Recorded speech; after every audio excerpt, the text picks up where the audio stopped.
Today, I'm going to share with you how to buy businesses with equity investors. So if you ever felt stuck working hard, but maybe still not getting ahead in life, business, in your professional and financial situation, then what if I told you that there's a smarter way to achieve financial goals? One that the biggest entrepreneurs in the world use every single day. And if you don't know me, by the way, my name is Moran Pober. I'm the founder of rollups.com and acquisitions.com. We've been involved in more than $1 billion worth of acquisitions and transactions at this point. So, as you guess it, the way I'm talking about is acquisitions. And I'm going to dive in and tell you why acquisitions is the best path, why now, and how to go and do that with equity investors. And the truth is, many people out there, if they're corporate professionals or business owners, they're scared, they're tired, and the world right now is changing super fast. So if you just stay committed for something and focused, you can do better than most people. With acquisitions, you can also do good in the world. That's what I really like about it. You cannot it's not only that you're saving jobs, but you're also creating them for others in the community. Now, here's why this moment right now is so powerful to do acquisitions. There are tons of baby boomers that are retiring. They're looking for someone who can protect their legacy. There's more money has been printed by the government than ever before. So investors are hungry for good deals and to diversify their portfolio into different asset classes, like small businesses, for example. And combine that with economic changes and uncertainties, they always create the biggest opportunities for those who know how to seize them. Like some of the greatest entrepreneurs of our lifetime build their empires through acquisitions. So instead of struggling to grow one client at a time or starting a business from scratch with a random idea, trying to be the next Uber or SpaceX, you can grow one business at a time, and you can use leverage of other people's money, like banks and institutions and investors. And it can take probably the same amount of time and money, or even less, than starting from scratch. And remember, with just one good acquisition, you can change your life. And then, of course, imagine if you want to continue with that path, rolling up multiple acquisitions and doing a roll up and building connections with like-minded people and partnering with others who are actually incentivized to help you succeed. But here's the thing, the biggest factor for your success, I believe that it's working with the right people, it's staying accountable, and it's showing up for feedback. If you're not willing to commit at least 1 to 2 hours of focused hours per day, not 1 to 2 hours where you're on the phone all the time. And ideally, of course, like everything, ideally, if you can do it full time, even better, right? The more you put time into something, the better. But whatever time you have, make it count. Enough with Netflix or scrolling on YouTube nonstop. Make acquisitions, execution, and work your new Netflix and YouTube. Because unlike those platforms, this acquisition work will lead you to real action and real results and lifetime of fulfillment and financial abundance with just one good deal. So the path ahead with acquisitions, the process is pretty straightforward. First step is all about finding deals. Second is analyzing deals. The third step is funding those deals. And the fourth step is transforming those deals or everything related to post-deal. If you master these 4 steps, and you can really change your life forever. So let's dive into each of those steps with all the different lessons that I have for you today. Starting with lesson number 1, which is mindset matters more than you think. This journey is about producing more than you consume.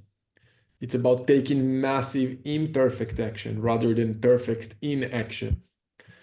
You can choose in life to act from fear, or you can choose to act from faith. And remember, you don't want to believe every negative thought that you have. Instead, replace doubt in your mind with consistent action and education from the right sources. which moves me to lesson number 2, which is all about time commitment and time management. To get real results, you have to put in the work. Even if you start with just 1 or 2 hours a day, like I said, aim to scale up as you get better and put more time. I remember at the peak of my acquisitions career, I was doing 8 to 12 calls or meeting every single day and making hundreds of calls within months to find the right deals and investors. I was making time for talking to sellers or business owners. I was talking to potential operational and financial partners. I was making offers. Today, obviously, I have a team, but if you start, that should be your focus. If what you do is not contributing to these actions, you need to find a way to eliminate them. Another good tip is to plan tomorrow today and to meditate, do meditations to clear your mind. For me, it also really helps me to work out, to stay sharp, to eat well, and to keep alcohol to a minimum when I have a certain goal. Take the next quarter and make it your main focus. Lesson number 3 is create a vision. Be clear with what you want. If you don't know where you're going, no, like you'll get to a random place. So ask yourself, what's your goal? What's your ideal deal? What's your ideal exit? Or maybe you want to buy a business to have a long-term vision for cash flow. What values you want you, your life, and your business to represent. For me, it's a lot about as little ego as possible, extreme ownership and service to others. What are your goals, visions, and mission? Moves me to lesson number 4 in this series, which is find a way to pick your sector as soon as possible. Don't overthink it. Commit to one sector for the next quarter, for the next 12 weeks. And if you're not sure, just focus on the low-hanging fruit. Remember, people have made billions with any sector you can think of. I know someone who made billions selling yogurts. And if you're completely lost, just start by focusing on maybe just the size of the business and the location of the business. And ideally, start locally because it's going to be easier for you to build rapport face to face with the owner. Lesson number 5 is make sure you are positioned well. Your positioning is critical. Make sure you have a good website, not just make sure you have a good email, not just the Gmail. Position yourself as a business owner, entrepreneur, or investor. People will take you seriously when you take yourself seriously and present yourself professionally. Lesson number 6, pick the right deal size. We want to find good businesses to buy. I suggest $1 million and above in revenue. That's a good starting point. Avoid smaller businesses because they are usually going to be more jobs than businesses. And remember that the best deals often come from baby boomers who care about their legacy and want to retire, and they don't care as much about just the amount of money that they'll get. If you need help finding these deals, by the way, and make sure they are good deals, and you want that help, book a call with us on how we can help you buy great businesses and do it much faster than you will on your own.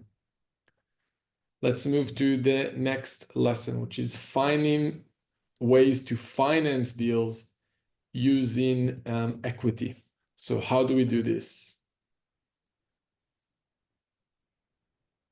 Let's talk about financing those deals. And specifically, I want to talk about raising equity. Let me know if you're familiar with raising equity, because a lot of entrepreneurs are getting to the world of acquisitions. They think they can only use banks or seller financing, but raising equity and having access to equity is probably one of the best things you can do to close deals faster.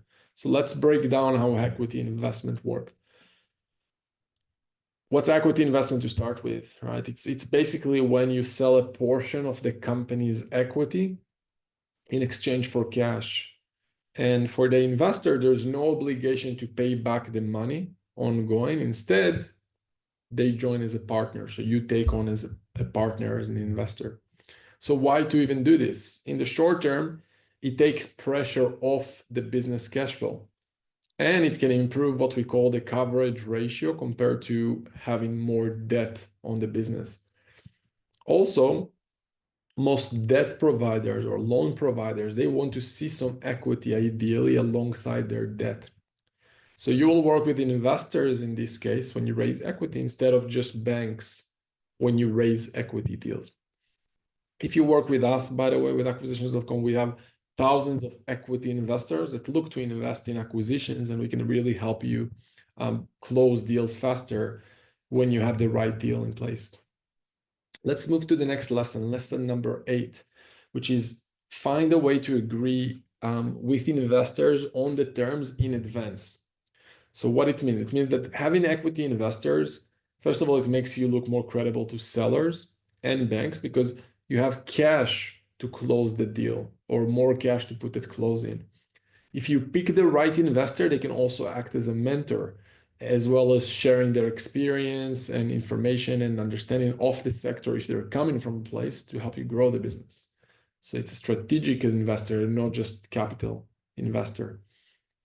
But remember that when you bring in an equity investor, your ownership share will be decreased in exchange for the money to close the deal, right? It's less risky for you because you'll have less stress on the business, but you'll need to manage the relationship with your partner properly. You want to see bringing on an investor almost like a marriage. You need to manage expectations and responsibilities from day one. So how do you do that? You talk about you have hard conversations. You talk about the worst case scenarios, you talk about exit scenarios, you also have vision alignment right on from the start, early on. You can discuss decision making, right? So who's going to do what, who's responsible for what? With the investor, are they going to be passive investors or will they be actively involved, almost like an executive or employee? And how will money from the business be distributed? It's going to be dividends, salary, maybe just capital at exit, something else. What is going to be? You want to agree on this in advance. If you're doing this without an equity partner, of course, you have all the control. With a partner, then decisions can potentially be split based on what you agree on. So that's something you want to have in mind. Do you want to be in control? Do you want to raise equity? Do you want to bring in partners? What do you want those partners to bring outside of just money? Or maybe money is okay and I just don't want to hear from them. I want to take responsibility and I just want the money. Everything is possible. You need to make the decision. Let's move to lesson number 9, which is find multiple ways to access equity investments. So equity investments can come from different sources. It can come, first of all, from even personal cash you can consider as equity investment. It can come from 401k, yours or someone else. It can come from friends, family, different relationships that you have. So just make sure to be transparent about the risks of the investment. So just be as honest as possible. Again, when you work with us, we open the door to many investors and we ask you to create some kind of a pitch deck to present the opportunity to them.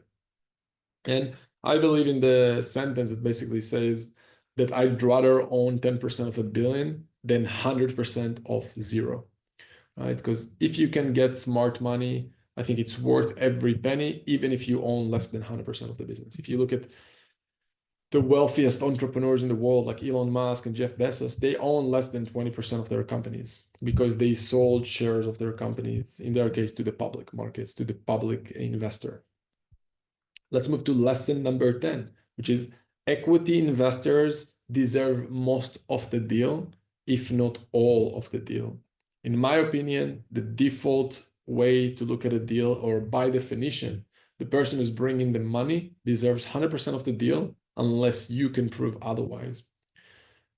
There are major investment and private equity firms. Sometimes they allow operators to keep 5% of the deal or 20% of the deal, up to 20, because they position things as they take all of the risk, all the financial risk, and they put all the money. But if you're taking part of the risk yourself, for example, if you're signing a personal guarantee on the loan, if you're operating the business yourself day to day, all those things are extra points for you to help you negotiate larger shares of the deals. And that's why when we work with our clients, usually investors we find a way to make it such that the investor take no more than 19% of the deal, 19, so 20, less than 20.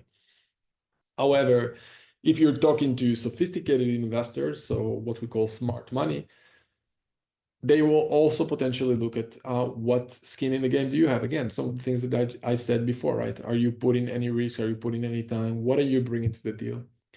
For small acquisitions also, investors, smart money will expect higher returns, usually 20+% a year. because they're going to take higher risk than the stock market, let's say, that is on average about 8%. They'll want to see higher percentage return for their private deals, and you need to manage a way to position that opportunity to them in a way that will show them that they can earn more than they will if they invest in index funds, for example. Let's move to lesson number 11, which is understanding accredited versus non-accredited investors. So let's talk about the difference. And accredited investors need to earn $200,000 plus a year or have a net worth of $1 million plus, excluding their primary residence. You need to know the differences because a lot of the investments that you're going to create for different equity investors will only allow to include accredited investors. And that's something, again, we support our clients with understanding what different structures you have to allow accredited or non-accredited investors. Obviously, there's a lot more to cover, but the main takeaway is that equity deals can be powerful tools. Equity investors can be a powerful tool to acquire and grow businesses. And when structured properly, you can do bigger deals and allow everyone to win and close deals faster. If you enjoyed it and you want more content like this, when we do a deep dive on a certain topic in the acquisition world, let me know in the comments below. I hope you enjoyed it, and I will see you soon.